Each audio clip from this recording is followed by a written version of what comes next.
প্রিয় দর্শক, ঢাকা চট্টগ্রাম মহাসড়কের কুমিল্লা পদুয়া বাজার বিশ্ব রোড এলাকায় বাস ট্রেন সংঘর্ষে 12 জন নিহত হয়েছে। এখনো পর্যন্ত অনেকেই আহত রয়েছে। কুমিল্লা সদর দক্ষিণ থানার অফিসার ইনচার্জ সিরাজুল মুস্তাফার বরাত দিয়ে বিষয়টি নিশ্চিত করা হয়েছে। কুমিল্লা মেডিকেল কলেজের কর্তব্যরত ডাক্তাররা বলছেন 12 জনের মৃত্যুর বিষয় তারা নিশ্চিত করেছেন, কিন্তু এখনো পর্যন্ত গুরুতর অবস্থায় আছে আরো বেশ কয়েকজন। কুমিল্লা জেলাধীন সদর দক্ষিণ উপজেলার পদুয়ার বাজার ফ্লাইওভারের নিচে রেল ক্রসিং এ চুয়াডাঙ্গা থেকে লক্ষ্মীপুরগামী যমুনা স্পেশাল ঢাকা মেট্রো নামের একটি বাস ও চট্টগ্রাম থেকে ছেড়ে আসা ঢাকা মেইল নামের ট্রেনের মধ্যে সংঘর্ষের ঘটনা ঘটেছে। এই ঘটনায় মুহূর্তেই 12 জনের মৃত্যু হয়েছে, তবে এরপরে আরো 3 জনের খবরও অনেকটাই নিশ্চিত হওয়া যাচ্ছে। এ পর্যন্ত 15 জনের মৃত্যু হয়েছে বলেও বিভিন্ন সূত্রে জানা গেছে। ট্রেন দুর্ঘটনার বিষয়ে রোববার সকালে রেলওয়ে চট্টগ্রাম বিভাগের বিভাগীয় ব্যবস্থাপক মুস্তাফিজুর রহমান জানিয়েছেন, এই ঘটনায় পৃথক 3টি তদন্ত কমিটি গঠন করা হয়েছে। এই ঘটনায় রেলওয়ে কর্তৃপক্ষ 6 জন করে মোট 12 জনকে নিয়ে একটি তদন্ত কমিটি গঠন করা হয়েছে। এছাড়াও কুমিল্লা থেকে বিষয়টি তদন্ত করার জন্য অতিরিক্ত জেলা ম্যাজিস্ট্রেটের নেতৃত্বে 5 সদস্যের একটি কমিটি গঠন করা হয়েছে। এই ঘটনায় এখনো পর্যন্ত যে 12 জনের নিশ্চিত হওয়া গেছে, তার মধ্যে 6 জন পুরুষ, 3 জন নারী, 3 জন মেয়ে, শিশু নিহত হওয়ার খবর পাওয়া গেছে।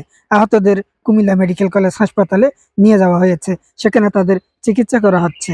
তদন্ত কমিটিকে বলা হয়েছে আগামী 3 কর্মদিবসের মধ্যে প্রতিবেদন জমা দিতে। কুমিল্লা মেডিকেল কলেজ থেকে জানা গেছে, আহতদের মধ্যে 5 জন চিকিৎসাধীন অবস্থায় রয়েছে এবং 18 জনকে প্রাথমিক চিকিৎসা দিয়ে ছেড়ে দেওয়া হয়েছে। একজন আইসিইউতেও আছেন বলে নিশ্চিত হওয়া গেছে। তিনি আরো বলেছেন, দুর্ঘটনায় কবলিত বাসটি বর্তমানে দুইয়ারা নামক এলাকায় রেলের সামনে ইঞ্জিনের সাথে আটকানো অবস্থায় আছে। ঘটনাস্থলে পুলিশ ও ফায়ার সার্ভিস কর্মীরা উদ্ধার অভিযান চালিয়ে যাচ্ছে। ঘটনাস্থলে জেলা প্রশাসক, হাইওয়ে পুলিশের পুলিশ সুপার, রেলওয়ে কর্মকর্তা সহ বিভিন্ন দপ্তরের কর্মকর্তারা উদ্ধার কাজ পরিদর্শন করেছেন। একজন ঢাকা মেল ট্রেনের যাত্রী বলেছেন, তিনি বলেছেন, আমি ট্রেনের দ্বিতীয় বগিতে ছিলাম। 3টার দিকে হঠাৎ করে বিকট শব্দ শুনতে পাই। জানলা দিয়ে তাকিয়ে দেখি সামনের দিকে আগুন জ্বলছে। বাহিরে তাকিয়ে দেখি বাস সামনে আটকে আছে এবং কিছু লোক ছিটকে পড়ে আছে। ঘটনাস্থল দইয়ারা এলাকার স্থানীয় বাসিন্দা বলেছেন, আমি আসার পর দেখি 10 থেকে 12টি লাশ বাসের মধ্যেই রক্তাক্ত অবস্থায় ছড়িয়ে ছিটিয়ে পড়ে আছে।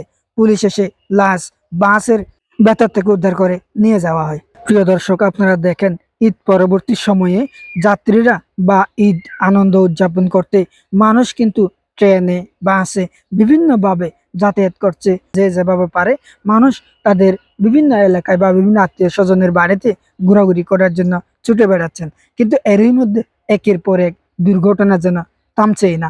নবনির্বাচিত প্রধানমন্ত্রী এবং বর্তমান সরকারের তত্ত্বাবধানে আওতাধীন যে বাস, রেল এবং সড়ক সবকিছু মিলিয়ে কিন্তু দুর্ঘটনা যেন থামছেই না।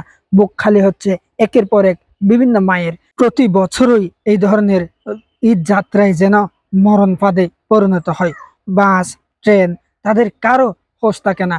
অবশ্য ট্রেন যেহেতু এই রাস্তায় চলাচল করে, বাসের ড্রাইভারের উচিত ছিল বা ট্রেন আসছে কিনা বা ট্রেন যাতায়াতের সময় এই বাসটি একটু হয়তো কয়েক মিনিট দাঁড়ালেই হয়তো প্রাণগুলো রক্ষা পেত। এই যে আজকে 15টি প্রাণ, এর পাশাপাশি এই দুর্ঘটনার বাইরেও কিন্তু আরো অনেকগুলো আজকে একদিনে দুর্ঘটনা ঘটেছে।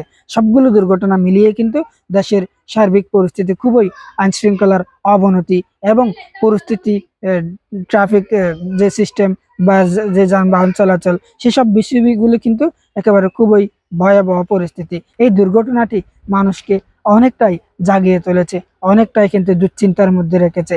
কারণ এই ঈদে খুশিতে মাতোয়ারা থাকার কথা পুরো দেশের মানুষ, 18 কোটি মানুষের আজ খুশির ঈদ।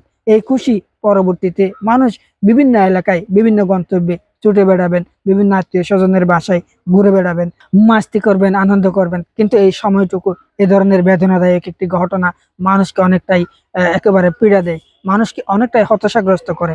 বর্তমান সরকারের উচিত এ ধরনের দুর্ঘটনা থেকে কিভাবে রক্ষা পাওয়া যায়, কিভাবে রোধ করা যায়, কিভাবে আরো সচেতন করা যায় এই পদক্ষেপগুলো নেওয়া। কারণ এই ধরনের একটি দুর্ঘটনা সারা জীবনের কান্না। একজন মানুষ, একটি পরিবারের সদস্য মারা যাওয়া মানে পুরো দেশের জন্য অনেকটাই ক্ষতি, একটি পরিবারের জন্য অনেকটাই ক্ষতি। যে ক্ষতি পুষিয়ে ওঠা অনেকটাই অসম্ভব হয়ে দাঁড়ায়। তাই বর্তমান সরকারের উচিত এই ধরনের কাজগুলো যেন খুব সহজেই সমাধান করা যায়। জানা গেছে শনিবার 21 মার্চ রাতে কুমিল্লার পদুয়া বাজার রেল ক্রসিং এলাকায় চাঁপাইনবাবগঞ্জ থেকে নোয়াখালীর দিকে যাওয়া মামুন পরিবহন নামের একটি যাত্রীবাহী বাসকে ধাক্কা দেয় চট্টগ্রাম থেকে ঢাকার দিকে যাওয়া একটি মেল ট্রেন। এতে 12 জন নিহত এবং অন্তত 15 জন আহত হয়েছেন। প্রিয় দর্শক, দেখেন এই সেই ট্রেন, এই একটি ট্রেনের সাথে আরেকটি বাস কোনো না কোনোভাবে দুর্ঘটনায় পতিত হয়েছেন। এই ঘটনাস্থলেই প্রায় 15 জন নিহত হয়েছেন এবং আহত হয়েছেন অনেকেই। যারা আহত হয়েছেন তারা কুমিল্লা মেডিকেল কলেজ হাসপাতালে চিকিৎসাধীন রয়েছেন। আবার যারা সুস্থ হয়েছেন, আহত অবস্থায় পড়ে থাকা, তারা কিন্তু তাদের বাড়িতে ফিরে গেছেন। দর্শক, এ ছিল আমাদের কাছে সর্বশেষ তথ্য।